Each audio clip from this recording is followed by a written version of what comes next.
Bonjour à tous et bienvenue aux vidéos sur le rapport de l'USDA sur l'offre et la demande mondiale dans le secteur des grains pour le mois de mars. Le rapport de l'USDA a été fondamentalement plus baissier que le mois passé. Il nous a réservé quelques surprises, notamment pour le soya.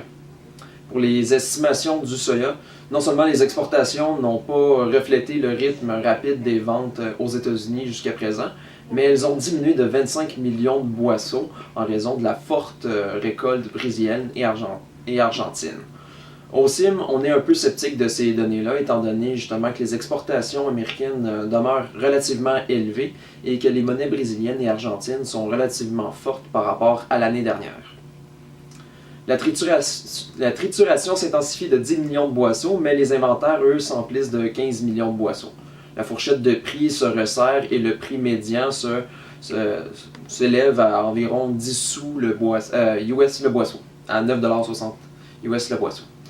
Sur l'échiquier mondial, les inventaires s'accroissent de 2,44 millions de tonnes grâce à la majoration de la récolte brésilienne de 4 millions de tonnes à 108 millions de tonnes, ce qui concorde avec les récentes estimations à travers le monde.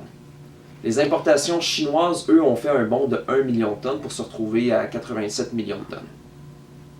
Quant au maïs, les inventaires de fin n'ont pas changé d'un boisseau aux États-Unis, car le gain de 50 millions de boisseaux pour la demande d'éthanol a été compensé par une perte de la même quantité pour ce qui est de la demande fourragée et résiduelle.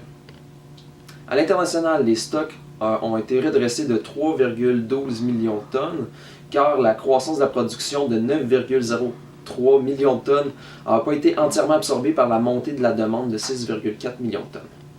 La hausse de la production s'est faite principalement en Argentine de 1 million de tonnes, au Brésil de 5 millions de tonnes et en Afrique du Sud de 1,6 million de tonnes.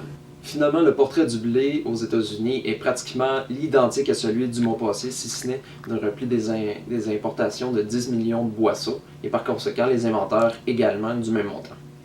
Le bilan mondial s'alourdit quelque peu avec l'augmentation des inventaires de 1,33 million de tonnes.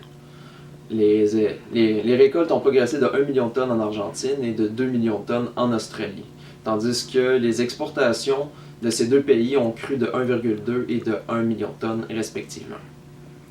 Les exportations canadiennes, eux, ont reculé de 0,5 million de tonnes en raison du rythme lent des ventes. Les importations indiennes, eux, ont été rehaussées de 1,8 million de tonnes afin de refléter le bilan qui se passe présentement en Inde. C'est ce qui fait le tour du vidéo concernant le rapport de l'USDA. J'espère que ça vous a plu. Si vous voulez en connaître davantage, je vous invite à consulter notre site internet au www.pgq.ca et je vous donne rendez-vous dans un mois pour l'édition d'avril.